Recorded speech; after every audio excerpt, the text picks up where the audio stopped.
now the very thing that she didn't want to happen is happening.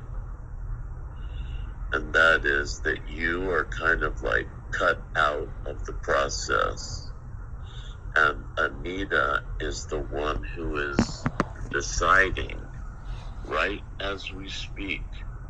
Anita is deciding what to do with your mother. Mm-hmm. It's in her hands. Okay. And so, that is the only thing to me that you have to focus on. Like, if you want that to change, then you have to identify that that's the problem. I do. She has authority, and proving that she has abused that authority. All you have to do is have your mother take it away from her. She has, so the fact that, so Anita got mom's capacity removed from her without her consent, using false APS reports. She got her capacity removed. I can have my mom's capacity regained just by having her talk to a psychiatrist who is, who can make that decision when she's calm. David Wynn, the realtor, said when she was signing the listing agreement, she was calm. Other people, so Anita intentionally took her to have evaluated during a peak crisis. But why did that phase. happen? She did that intentionally. Patrick, she did that intentionally. I have my emails with that lady at Verdugo psych facility. And I have that APS report that Anita filed. I can send you right now. At the end of it, it says, because of these concerns, please consider the guardianship of mom. And their response was, because of these concerns, you're right. Because of all these APS reports, that's how she gained guardianship over mom. That wasn't granted to her by mom long ago. Mom never consented to that evaluation that got her capacity removed. That makes it illegal because, It's very important, but you need to get it to the lawyer. So I've spoken to a few lawyers who've refused to take it. Now, what's happened in the past, the people I've asked for help, Anita has gotten to them and told them these guys. Mike was one of those people. Ellen was one of those people. There's been several people that as soon as they find, so the first thing is, when I get help, I need to get help independent. So since we get them, so they pay Kathy Carpenter, a social worker. She's definitely biased. The lawyer, Rugas, was biased because they're paying her.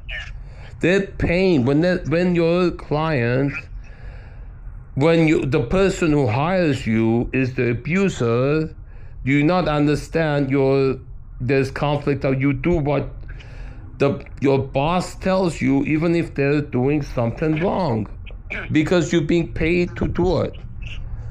You have bias towards the person who's paying you to do it. The people who do wrong, they say, well, it's my job.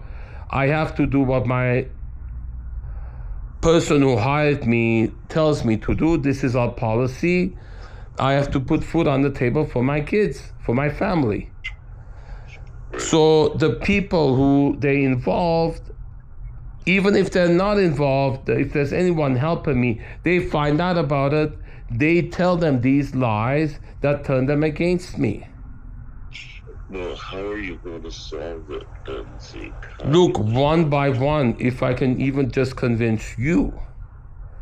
that you don't think it's crazy or paranoid what they're doing. If you actually talk to my therapist, and she's, huh? Who do I talk to? My therapist who's had sessions with me for years. She's had sessions with Anita, she's had sessions with Mom, she's had sessions with Albert. So you're not gonna say my therapist is paranoid or schizophrenic, or she's delusional or obsessional or what's the other one? The manic.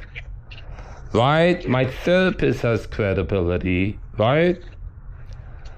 So if she's heard my side of it and Anita's, and she's noticed the discrepancy that shows Anita is intentionally, maliciously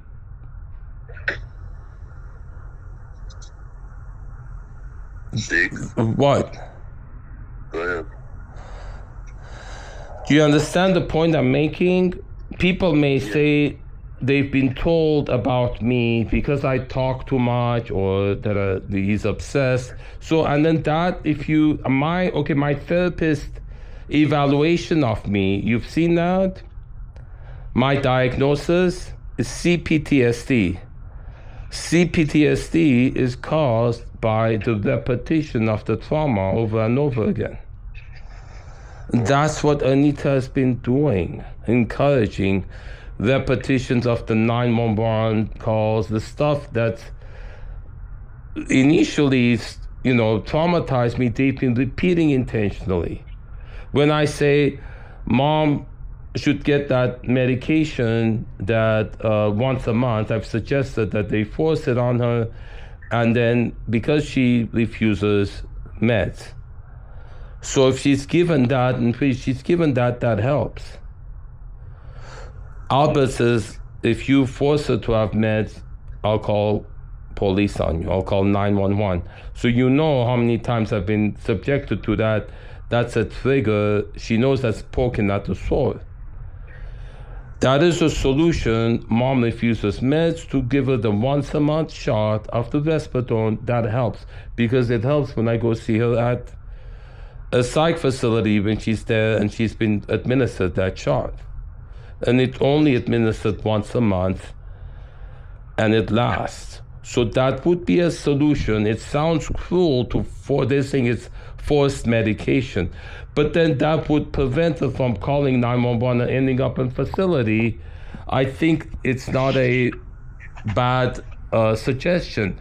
But she prevents it, Anita, because she's medical power of attorney.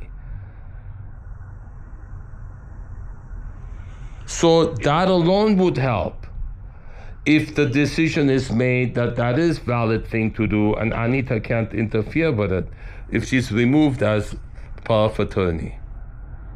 Do you agree that even though it may sound like a cruel thing to force her to get a shot once a month, do you agree that if that would prevent her calling 911 or yelling, causing legal issues, causing her to end up in facility, once a month forced shot of the Respirone would help? Do you think that's acceptable, or do you think that's cruel and abusive? Well, that I can't answer, but I can tell you this. I think nothing short of your mother taking control of her own life, nothing short of... Well, if she's taken that shot and she's not catastrophizing, yelling, would be better able to do that. Do you not agree? Well, I'm not capable of saying anything about that. I just don't... Well, to me, that's obvious, because there are times, like the last few days, when she is actually reasonable. She's filed grievance against Anita at Kaiser. Mom has filed, and stated to investigators at Kaiser, the social workers, that Anita is abusing her power of attorney. They called me about it, so they're investigating that. So that initiates that if they find out that mom's concerns about Anita are valid and Anita is abusing her power of attorney, even though when Alice was alive, mom's daughter was alive, we wrote that because after Alice passed, her husband, her surviving widow, turned the family against, and they started abusing the power of attorney, which we did not foresee when my sister was alive. Then the proof that Anita has been abusing her power of attorney would then be sufficient enough to revoke her power of attorney. Correct? I have no idea. You have to talk. Why does that not sound reasonable? Proving that Anita has abused her power of attorney because of the grievances that mom has filed against Anita. Once it is investigated, and I have ample evidence of abuse, does that not sound reasonable that would help in revoking Anita's power of attorney? You're obsessive on this again because you want me to say that that's a reasonable thing, but you don't seem to recognize, or you won't recognize, that I have no special knowledge of knowing whether that's right or not. Taking Respetrol or Vespadon, the Vespadon, Monty shot. I don't know anything about it, and I don't know anything about the law issues. But I do know this, that if Kaiser has opened an investigation, yes, and they're looking into Anita, yeah, you should stay out of it. Because I sound crazy? Yes. You sound totally obsessive, and they will have the reasonable doubt go forward to Anita, not against her. If you do anything in that investigation, it is the wrong thing because you're interfering. So let's come up with their own. Okay. One more, just one thing, Patrick. So if abusers, if someone is abusing a special needs person who has mental issue, and that special needs person reports they're being abused,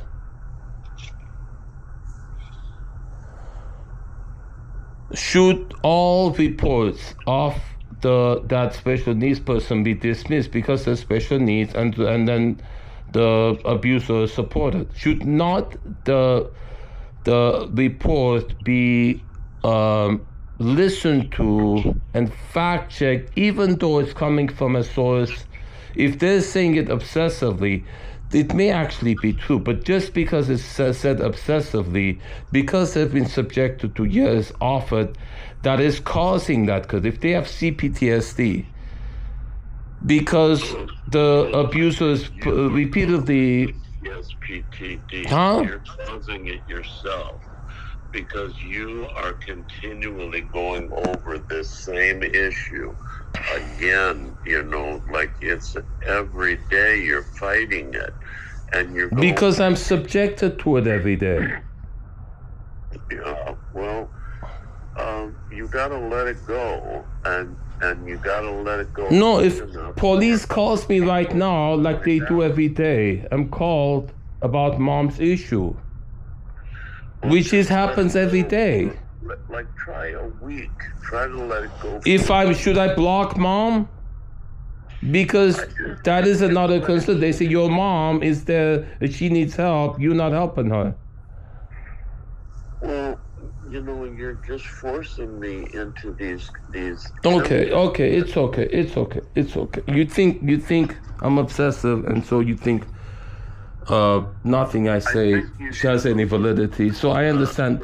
It's called, okay, I understand that. I've heard that sentiment from you before. I think I understand what your take on this is. It's okay. All right, Patrick, I'm sorry I disturbed you. It's okay. All right, thank you. I'm sorry. Talk to you later. Bye. You see that?